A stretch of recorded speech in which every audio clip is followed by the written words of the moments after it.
भजन के समय हमारे में ये नियम होने ही चाहिए। प्रभु में अटल विश्वास, भजन में दृढ़ता। ये भगवत दर्शन कराने की बात है। कैसे भगवत दर्शन होंगे? प्रभु में अटल विश्वास। अब इस अटल विश्वास को समझ लीजिए, जो टल ना सके ऐसा विश्वास। भजन मार्ग में चल रहे हैं हम, भारी प्रतिकूलता, निंदा, अपमान, रोग से ग्रसित शरीर, कोई साथ देने क्या, पर तुम्हारा विश्वास प्रभु से नहीं टलना चाहिए। अटल, बट विश्वास अटल निज धर्मा।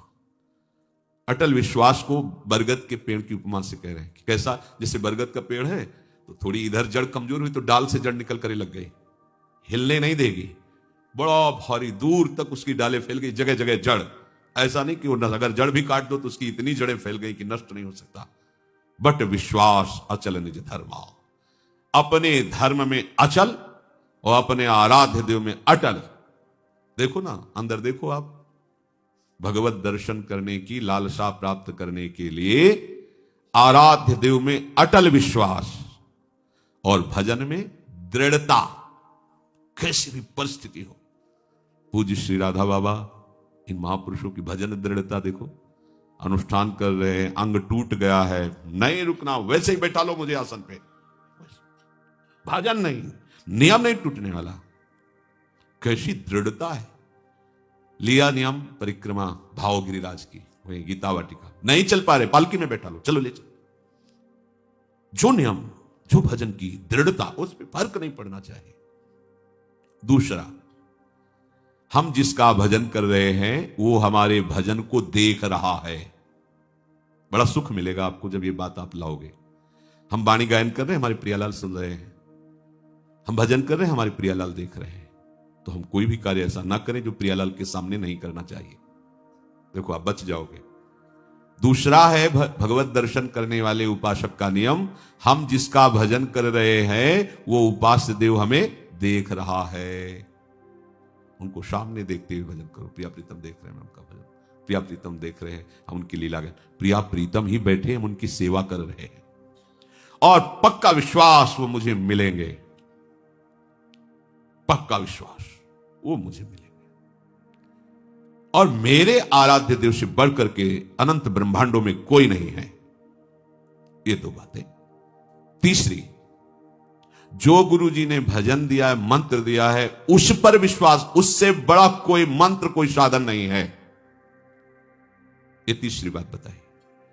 हमें नाम मंत्र भजन उसी में दृढ़ होना जो गुरुदेव ने दिया है। चौथी बात, जिसका हम भजन कर रहे हैं सिर्फ उसी की प्राप्ति के लिए भजन है। बीच में मिलावट कुछ नहीं होनी चाहिए, ये वो मांग नहीं होनी चाहिए। जिसका भजन कर रहे हैं उसी की प्राप्ति के लिए भजन हो रहा है। बीच में किसी दूसरे विषय की मांग, किसी परिस्थिति की मांग, तो फिर ये लालसा उत्कट नहीं प्रकट हो पाएगी भगवत दर्शन की। पांचवा, जिसका नाम जप कर रहे हैं उसके रूप को आंखों में लाने की चेष्टा करना, भाव करना। चेष्टा लिखा है, वो तो स्वयं आएंगे कृपा करके, पर हम चेष्टा तो कर सकते हैं ना, ध्यान की चेष्टा तो कर सकते हैं। कैसे राधा वल्लभ लाल जू, कैसे बिहारी जू, हम इन्हीं की ध्यान। यही है प्रिया प्रीतम का मिलित स्वरूप। जब प्रकाशित करेंगे तो कोटि कोटि काम लावण्य बिहारी, यही है, ये अपना रूप प्रकाशित कर देंगे।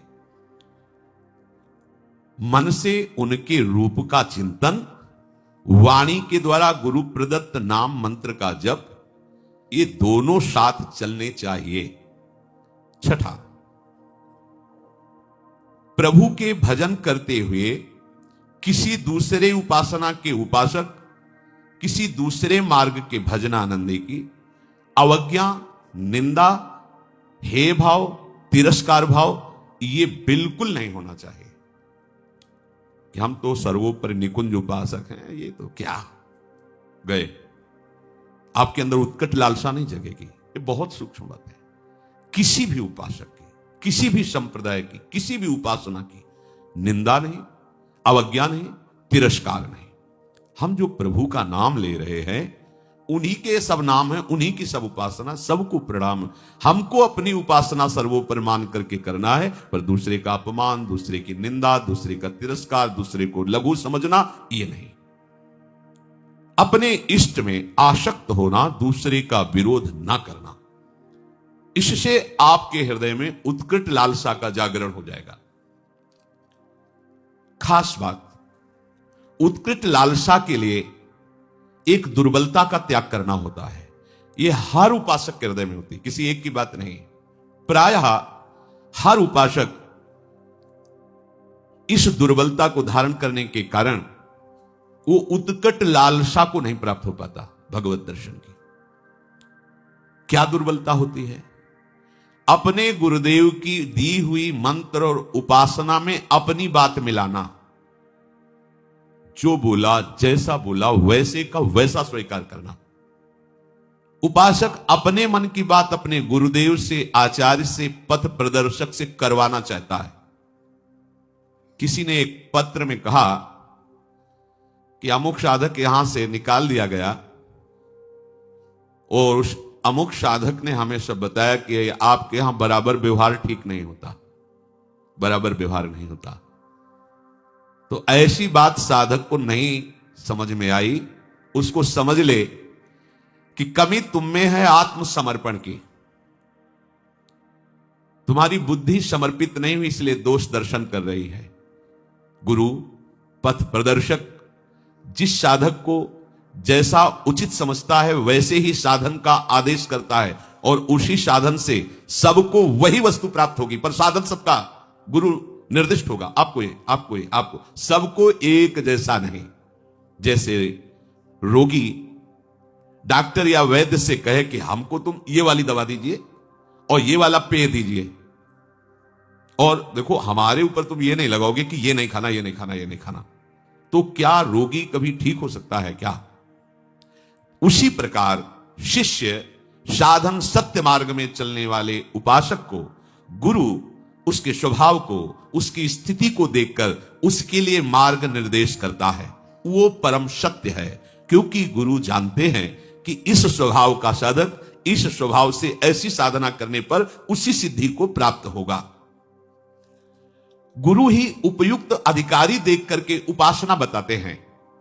वो तब तक शक्तिपात नहीं करते, शक्ति का आधान नहीं करते, जब तक शिष्य संपूर्णतया गुरु के अधीन नहीं हो जाता।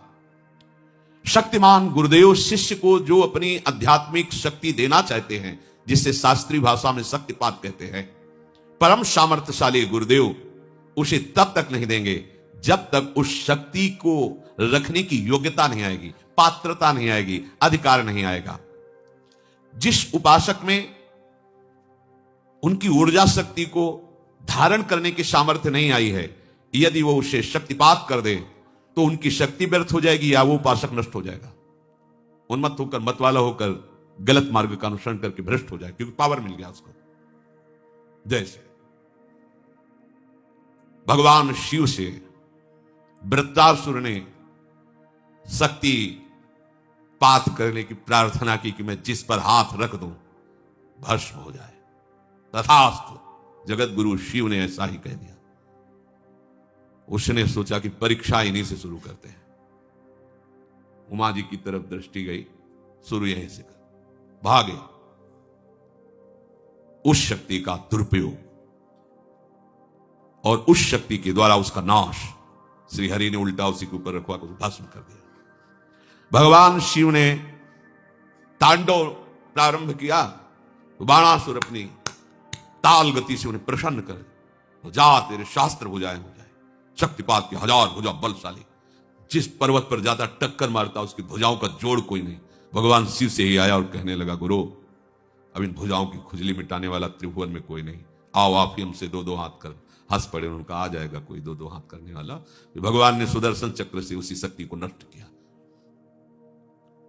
इसलिए गुरुजन स्वभाव के अनुसार उस सिद्धि को प्राप्त करने के लिए उसे मार्ग देते हैं।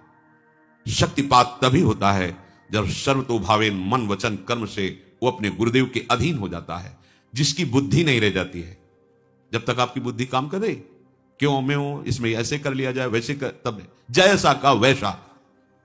जिसको जो अधिकार गुरु ने दिया है, जो क्रिया दी है, जो जप दिया है, उसी के अनुसार बिल्कुल चलो, उसी प्रकार चलो जैसा कहा है। सबको समान उपदेश नहीं दिया जा सकता, सबके साथ समान व्यवहार भी नहीं हो सकता। समझिए, प्यार आंतरिक गुरुदेव का सबके प्रति समान है। सबको समान रूप से आप ऐसा सब करें, नहीं हो सकता। अलग अलग प्रक्रिया है, सबको समान रूप से आदेश नहीं दिया जा सकता। तो जो साधक रुष्ट होके गया था, उसकी जब छानबीन की गई तो वो अपनी साधना से भ्रष्ट होकर दुर्गति को प्राप्त हुआ। पूज्य भाई जी से हनुमान प्रसाद पोद्दार जी महाराज जी की वाणी, दुर्गति को प्राप्त हुआ, उसका साधन नष्ट हो गया, वो कमजोर हो गया। फिर बाद में आकर रू की पूछा कि क्या मेरा भी सुधार हो सकता है? उत्तर उसे दिया गया कि तुम दिखाने वाले इस परम सत्य मार्ग को, जो सदगुरुदेव हैं, जो इस मार्ग के आपको दर्शन कराने वाले हैं, उस मार्ग पर तुम चले ही नहीं, तुम उस रास्ते को चुना ही नहीं। जिस मार्ग को तुमने देखा नहीं, जिस मार्ग का तुम्हें अनुभव नहीं, उस मार्ग पर जो चला रहे तो तुम्हें उसमें क्यों में करने का अधिकार क्या है? तुम कैसे उस मार्ग पर चल सकते हो जिसको जाना ही नहीं है? तो जानने वाले, जनाने वाले मार्गदर्शक गुरुदेव जो तुम्हें जैसा ठीक समझ रहे हैं, वो मार्ग दे रहे हैं, तुम उस पर नहीं चलोगे तो फिर उल्टा चलने पर तो ऐसा ही होगा।